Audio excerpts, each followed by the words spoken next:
What's going on, everybody? This is dkdynamite, and this morning we're going to be going through the Week 8 update, which is closing out Season 2 for Modern Warfare 3 and Warzone. Definitely stay tuned. But before we jump into that, be sure to hit that subscribe button down below, drop a like, and also as a reminder, there's plenty of brand new content going up over on dkdynamite.com for those that want additional coverage in the form of articles. Plus, we got plenty of tweets every single hour on Detonated's Twitter. Now, as of last night, I posted an emergency video talking about the leaked Battle Pass artwork for MW3 Season 3. Now, I say leaked, but it was really just Steam that ended up revealing it. We ended up getting a brand new glimpse of upcoming blueprints, Snoop Dogg himself who is getting a new Coney themed skin, likely in the Battle Pass, and some other secrets you may have missed in the Rebirth gameplay trailer. That video is going to be linked down below, but today's actually a pretty exciting day for the Call of Duty community, as first off, we have the release of Week 8 challenges for multiplayer Warzone and Zombies that will allow us to unlock a free blueprint and a universal camo. We're going to get to that in just a couple of minutes, but we also have what is likely the full reveal of Season 3's roadmap and blog post, which should be going out in the next hour or two as this video is going up. I should also be live streaming at the same time this video is going live, since we're going to be reacting to all of the brand new content reveals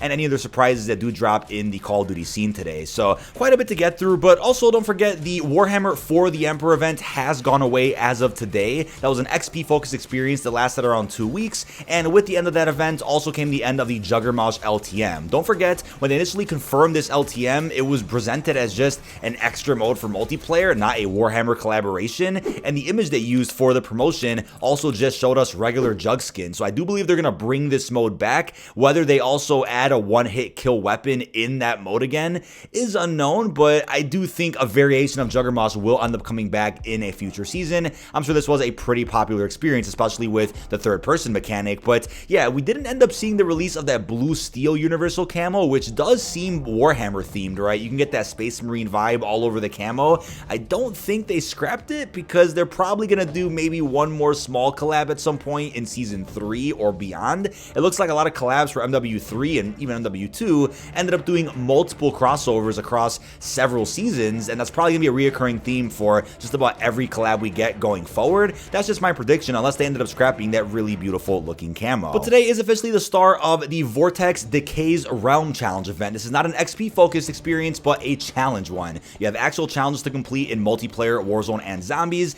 I feel like the release of this event is going to get overshadowed by all the Season 3 marketing, which is just crazy timing, but luckily a couple of days ago all the challenges did leak out from the usual data miners on Twitter, so I got ahead of the curve and I went ahead and made a guide a couple of days early, which is going to be linked down below. I went through a full walkthrough of every single challenge a part of the event itself, just to give you guys a bit of a heads up as to what to look out for and how to best complete each of the challenges in case you guys are a little confused. But if anything does change with the event, if anything is bugged with tracking or they change any of the values of the challenges themselves, there will be updates pinned down below in that detonated article. Now, we're certainly expecting a pretty large drop for patch notes with the launch of Season 3 on April 3rd. That's about a week away, but until then, there are still some fixes that were mentioned on the MW3 and Warzone Trello board, which I think are going to slowly get rolled out as of this week, possibly even in the next few hours as I'm making this video. But to take a quick glance at what's going on here for global known issues, server latency telemetry widget constantly reports not available. Some players may encounter scenarios where in-game and menu UI, such as the player HUD and AAR, can enter a bugged state.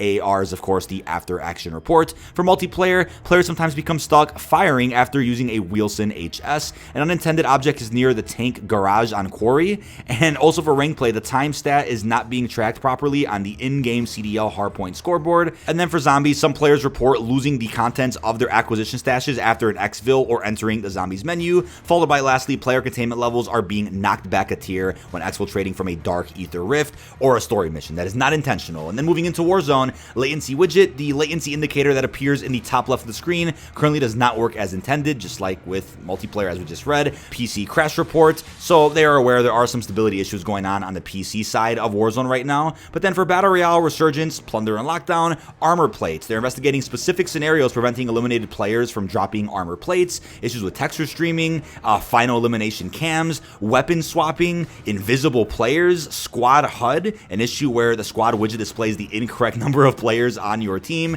And then for ranked play, all platforms, there's an issue with Resurgence, a disparity between the SR earned in the after action reports and the summary versus what the player actually got, and then issues with, again, SR awarded for certain challenges and even some SR restrictions. So moving into our Week 8 challenges to close out Season 2, for multiplayer, get 3 operator longshot kills with the Jack glassless optic equipped equipped to a recommended weapon, and exactly what the weapon is unknown, but we'll update the detonated article once we learn what that is. The screenshot got cropped a little bit, as you can see. Then get 3 operator long shots with the Tyrant 7.62 kit equipped to the longbow. Then get 3 operator double kills with the Jack Maglift mod equipped to the haymaker. 3 operator first blood or Kingslayer kills with a recommended handgun. 5 operator kills while sliding or in mid-air with a recommended weapon. 3 operator melee double kills, and 7 operator tac stance kills with the backsaw conversion kit equipped to the Holger 5.56, I presume. And then moving into zombies, get 300 toxic damage kills with a recommended weapon, 350 kills while moving with a recommended SMG, 250 critical kills with the longbow, 50 kills without dying 10 times with a recommended weapon, 500 kills with a Pack-a-Punch Holger,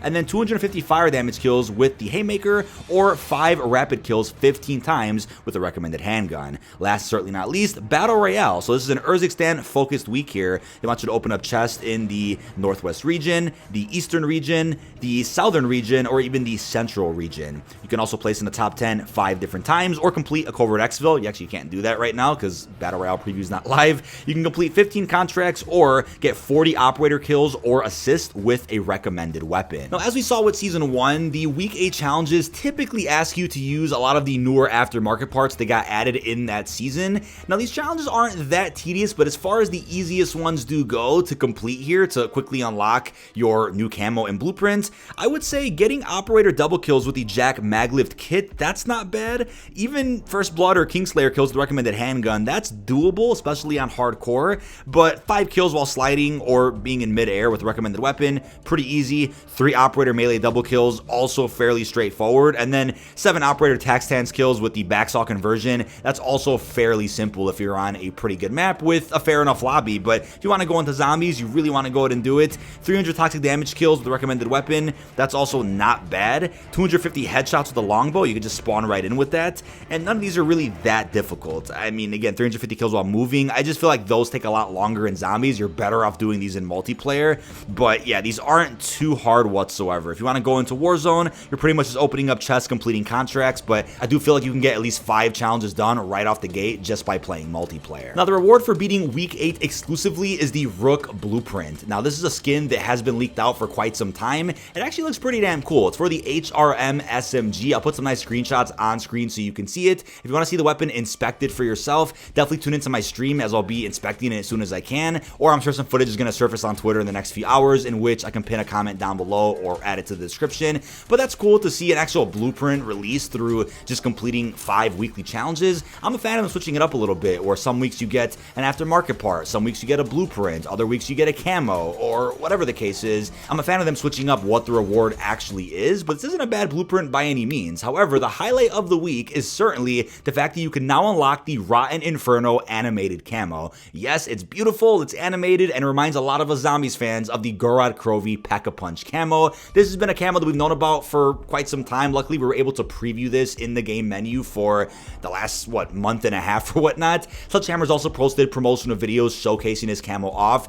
It looks brilliant. I mean, this is definitely worthwhile when it comes to having to complete at least 5 challenges each and every week, so about 40 challenges total, because quick math, 5 times 8 is 40, right? 5 challenges each week for 8 weeks, and that's what you get, this animated camo. So hopefully we end up getting camos just as pretty as this one every time you complete 8 weeks worth of seasonal weekly challenges. I think this is definitely worthwhile. Now, I'm really loving the weekly challenge system. Hopefully it comes back in just about every future Call of Duty. I'm also going to be committing to doing a video like this every single Wednesday whenever there's a new set of challenges to do, just to show more love to whatever the aftermarket part is or whatever the reward is altogether. I'll give you my tips as to which challenges are probably the easiest to do. But that is about it. This has been dkdynamite. Leave our thoughts down below in the comment section. What are your thoughts on the Week 8 update for Modern Warfare 3 and Warzone as we begin to say goodbye to our second season? Season 3 is just a week away, and I can't wait to cover all of the brand new marketing that's about to drop in the next few hours. Stay tuned for plenty of other videos dropping later tonight. Really hope you've enjoyed, and peace out, everybody.